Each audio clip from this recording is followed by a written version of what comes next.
Hi,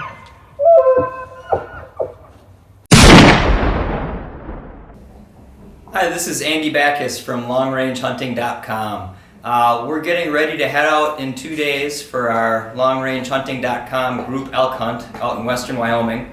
And I just got done kind of getting all my gear together for the hunt, and I thought this would be a good opportunity to explain what I'm going to bring on our group elk hunt. A little bit about the hunt. It's in Western Wyoming, a couple hours south of the Jackson area. 8 to 10,000 feet, pretty rugged terrain. We'll be driving into our base camp about an hour on a Forest Service road, and then each day we'll ride out with our guides and hunt for the day and then ride back to base camp.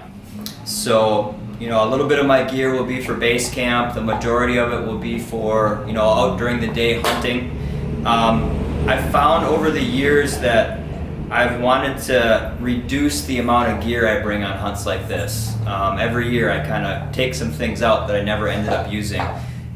You want to spend all of your time and energy worried about hunting and not messing with gear and hemming and hawing over, you know, which piece of gear to bring for the day versus a different piece. You know, I like to get it dialed in, know exactly what to bring, and don't bring any extra stuff. Nothing to lose in the tent, nothing to have to deal with hauling in the vehicle. So I've basically got one kind of medium-sized plastic box with my clothes in it, a smaller plastic box with my kind of miscellaneous gear, 2 pair of hunting boots, my day hunting backpack, and my rifle. And this is literally everything that I'm bringing. Starting with the rifle, this is one of our long-range rifles, LLC rifles. It's in 7mm Dakota, so a good hard-hitting elk caliber. I've got it topped with a Huskamaw 5-20 by 50 scope.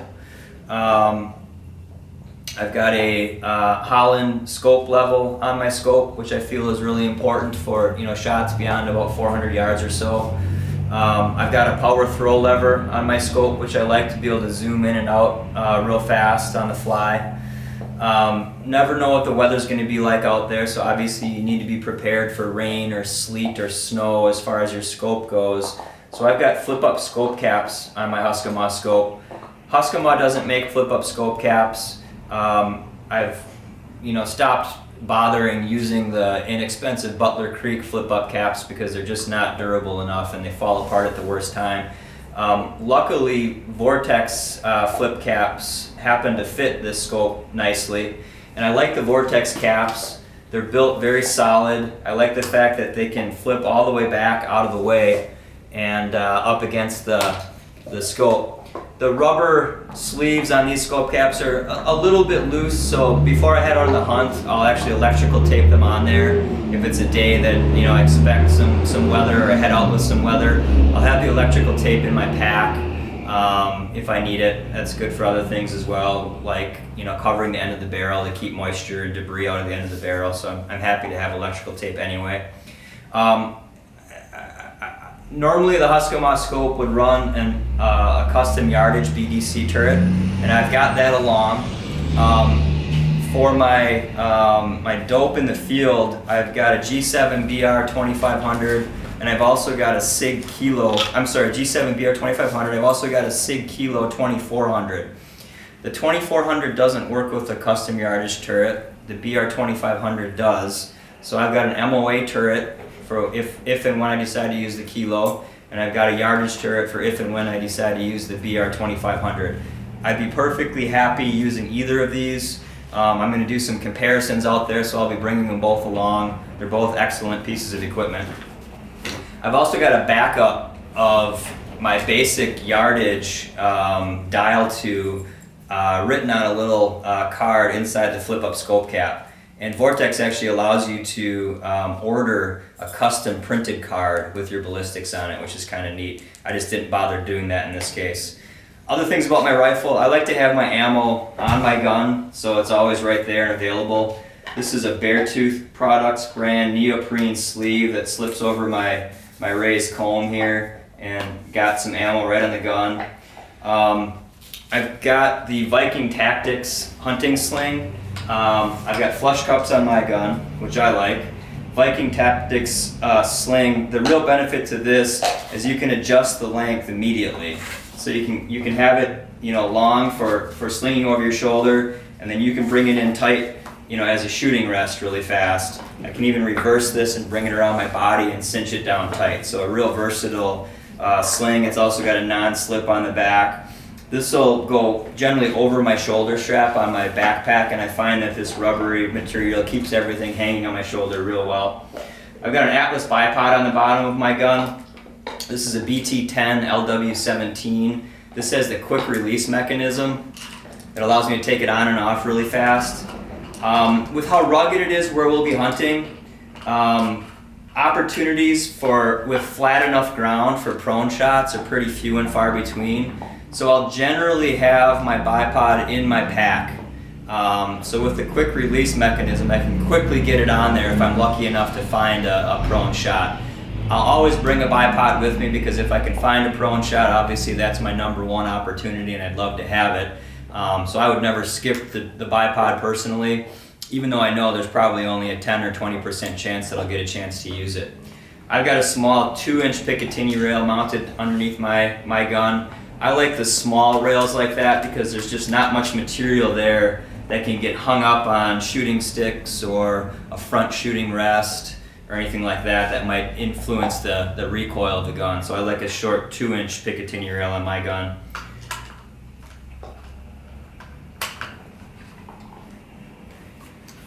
Then, some of the other gear I'm bringing. I need a day hunting backpack. This is an Everly Stock X2 pack. I like this pack because it's got vertical and horizontal compression straps. I think it makes it real versatile. I can strap clothes to the outside of it when I don't want to take the time to put them all the way inside. It can handle big, unusually shaped loads pretty well if I ever need to. If I need to haul some meat or a quarter or something like that, I can make it work with this even though it's not really made for that.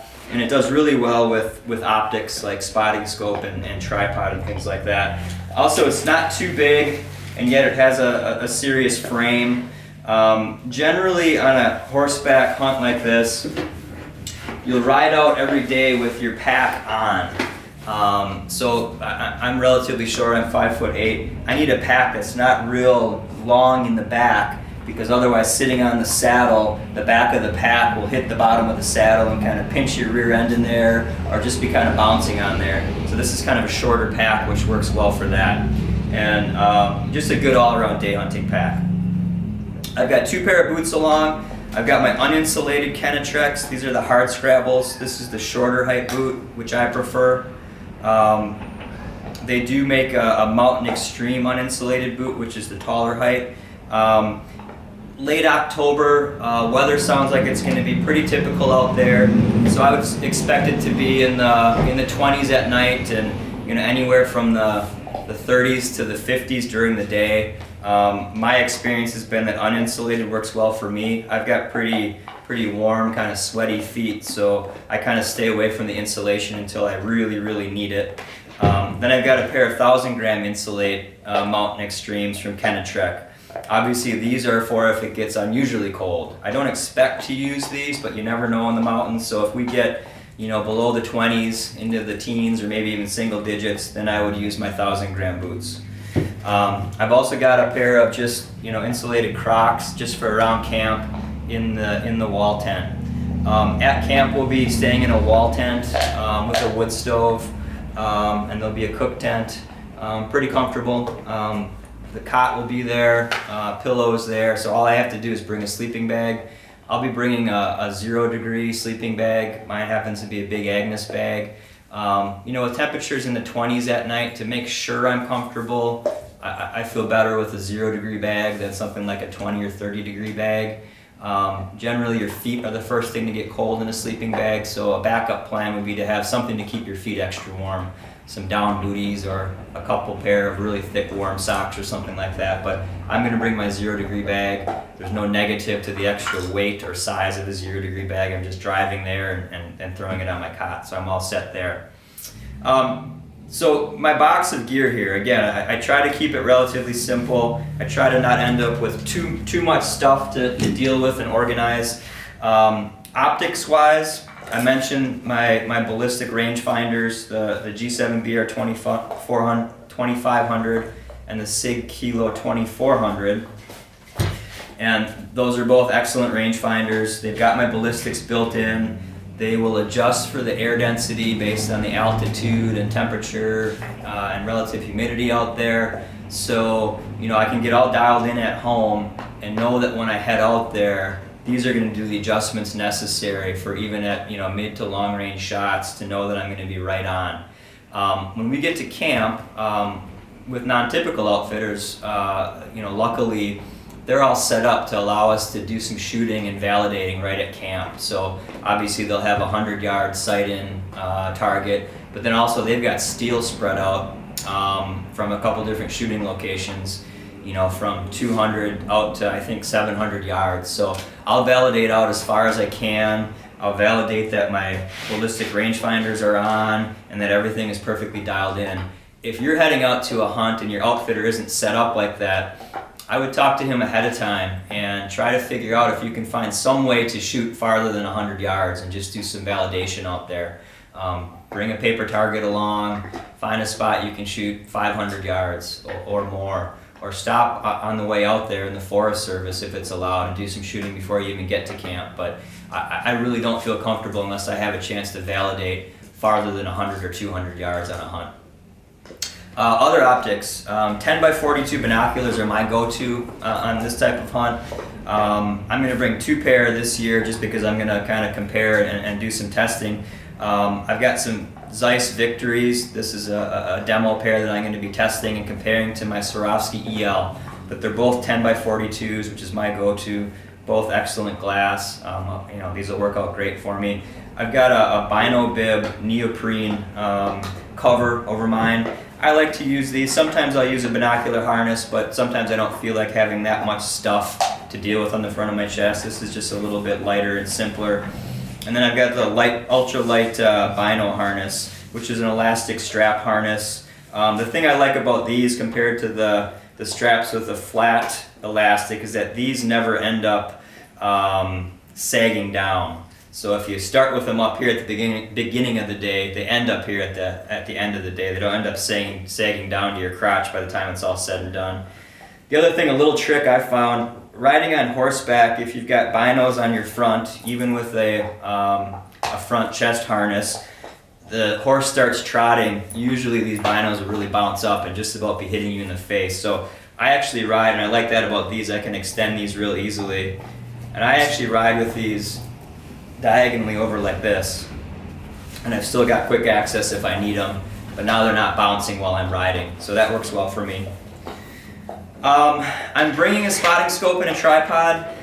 You know, most hunters heading out on a guided hunt don't really need a spotting scope and a tripod. Generally the guide will have that. You'll do your glassing with your binoculars. If you spot something, you tell your guide and he finds it and he zooms in with his spotting scope to check it out in greater detail, and he'll let you peek through his spotting scope from time to time to see what's going on. But I enjoy glassing with a spotting scope. I've got I've got the Zeiss Conquest Gavia 85 spotting scope that I'm going to be demoing and trying out. So I'm going to bring this along. I probably won't bring it out with me every day, depending on what happens on the hunt or where we're going or how light I want to be. But I'll bring this along so I've got it, and there probably will be some times on the hunt where I use this spotting scope.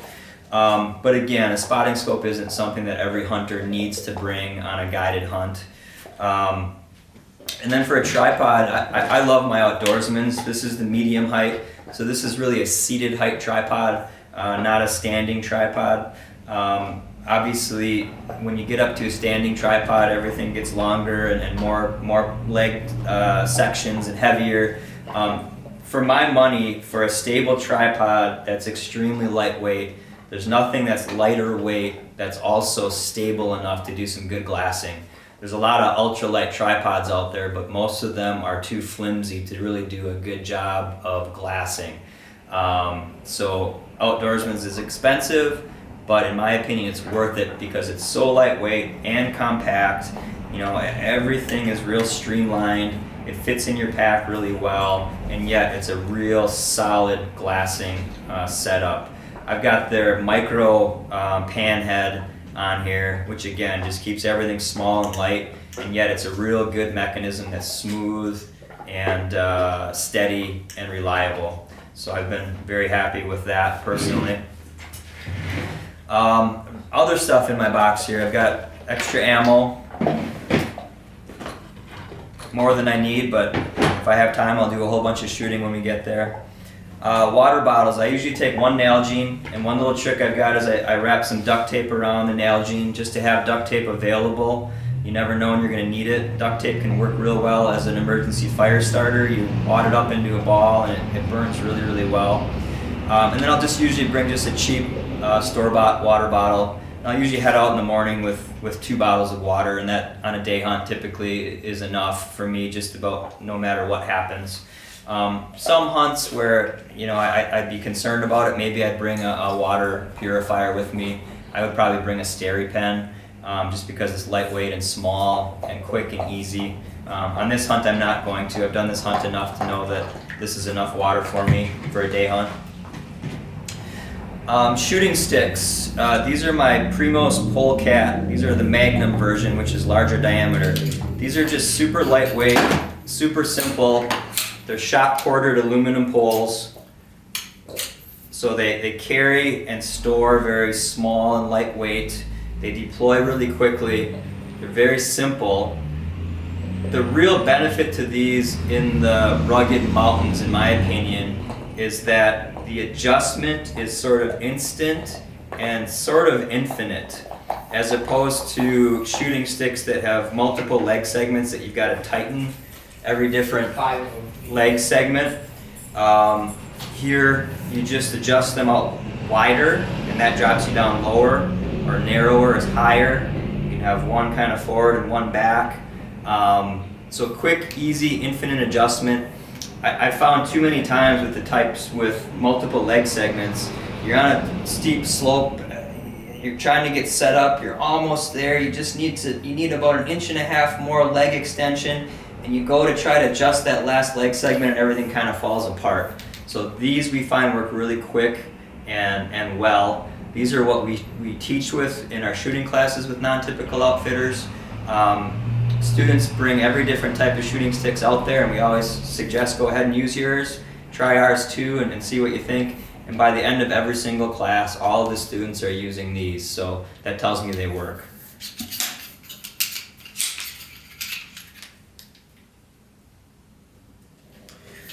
Okay, then another trick I learned from Rob Wiley from Non-Typical Outfitters, and he actually learned it working with some special forces people that he's done some mountain training with. They bring roll top dry bags. I've got 2 kind of smaller roll top dry bags. Rob usually uses 1 large roll top dry bag. I will put different clothing layers in these roll top dry bags. I'll get into my clothing later, but a lot of times I'll put my puffy layers in one of these, and then I'll put my rain gear in the other. Now rain gear doesn't really need to be protected in a waterproof stuff sack. My puffy layers, that's a good thing to have them in a roll top dry bag. The real reason I put them in these is because when they're all filled up, and I shove them in my pack, it's good for organizing. But for a shooting aid, I can pull these out, and there's a whole bunch of different uses for these roll top dry bags full of clothing. To build up in the rear, use as a front rest. They just really come in very, very handy. This is one of the best things that I've learned from Rob over the years, and I've learned many. Roll top dry bags. Also, I'll put my emergency fire starting stuff in one of these sacks so that it's obviously 100% waterproof. So if I've got my puffy layers and my fire starting in a roll top dry bag, that's really my ultimate emergency equipment, right in a dry bag. So a good trick there. I also bring one of these SOL ultralight emergency bivvies. It's kind of like taking one of those emergency blankets to the next level of an actual bivvy. You could crawl inside of. It's waterproof. It reflects your heat. So in a real emergency, I could crawl inside of this. I feel like for the very lightweight and small size. That's something that's worth having. Hopefully I'll never need to use it, but I do bring that. This is my fire starting. I've got 2 lighters, just regular butane lighters. I find that those work really well in high altitude. The fancy jet type lighters don't, but just regular butane lighters. Then I've got a few sticks of fat wood, which is that natural pine wood that's just completely full of resin. And I found that even if it's soaking wet, you know, you break it open or shave a little bit off, and it fires right up. It's pretty lightweight, easy to deal with, just good to have around. Again, I've got some duct tape wrapped around there. I can use the duct tape as a fire starter too. So, you know, emergency equipment, you're going on a guided hunt, you expect your guide to kind of have everything under control, but you just never know. You might get separated from your guide for whatever reason. The guide might have some sort of a health problem. You know, you just end up by yourself. You always want to be prepared in the mountains. So between my roll top stuff bag with my dry clothes in it and my fire starter, I'm in pretty good shape. The number one, I think, emergency piece of equipment that's probably the most useful is a GPS. Again, you're going on a guided hunt. The guides are going to know where they're going. They're going to take you, which is a good thing. On the bad side of that, it's kind of like when you're riding in a car with someone else driving. If they ask you to drive back home, you probably don't know how to get home because you weren't really paying attention. Same can happen when you go out with a guide. You assume the guide is taking care of everything. You're not really paying close attention. You get separated, it's dark, you can't see any landmarks. There's just no better safety valve than having a GPS where you can fire it up, get back to your starting point, know where you are. This happens to be a Rhino, which has a built-in 2-way radio. The guides out there sometimes will use some radios, you know, to check in with each other. Every once in a while, if you would split up from your guide, maybe they'll give you a radio just kind of as a safety precaution. So in my case, I've got a radio built into my Garmin Rhino. Again, I feel a really important emergency safety item. I've got a baggie here with just some miscellaneous small stuff that goes in my pack. I've got electrical tape. I've got a little bit of string. I've actually got a little bit of wire that I use just for repairs on packs or who knows what. I've got some athletic tape, blisters, and sort of that's my main first aid kit. You know, I could cut off a piece of shirt or something like that, put over a wound and then wrap it with the tape. I also bring a little bit of super glue gel. Again, big gash cuts, you can do pretty well with super glue. Never know what else you might want to glue with super glue. I've got an optics cleaner in there. I've got a compass in there. I've got extra batteries in there. And then I've got another type of emergency fire starter in there, in a wind checker. So this is the small items that will go in my pack. I'll also always carry a lighter in my pocket, by the way, just in case I get separated from my stuff. I always want to have a lighter with me. I've got my knife. I like the outdoor edge knives or the Havalon knives that have the replaceable blades, always sharp. You'll find that your guides typically want to use your knife to cut up your animal. Usually guides' knives are pretty dull. They've been cutting, you know, tons and tons of stuff up throughout the year. So they're happy when their clients have a good sharp knife. And I like the knives with the replaceable blades. I don't think there's any way to have consistently sharper knives and do a quick job of cutting up an animal. I've got my sound gear hearing protection. These are tiny little electronic earplugs. They just stick in your ear, similar to the rubber style earplugs. They've got a tiny little hearing aid battery in them. They amplify the regular sound a little bit, and then when the gun is fired, they shut off the sound and protect your ears. They're comfortable, so I'll put them in the morning and I'll leave them in all day. So no matter when a surprise shot comes up, I'm safe, I'm protected. I've got a high caliber rifle with a muzzle brake. If I would fire that without hearing protection on, I would be really worried about causing permanent damage to my ears. So having sound gear in my ears all day long, I know I'm set. I'll use these as my only hearing protection when I'm sighting in and shooting when I first get to camp. Some guys would prefer to use electronic muffs also, but again, I've gotten to the point where I want to bring less and less stuff, so I'm only bringing my sound gear as my hearing protection.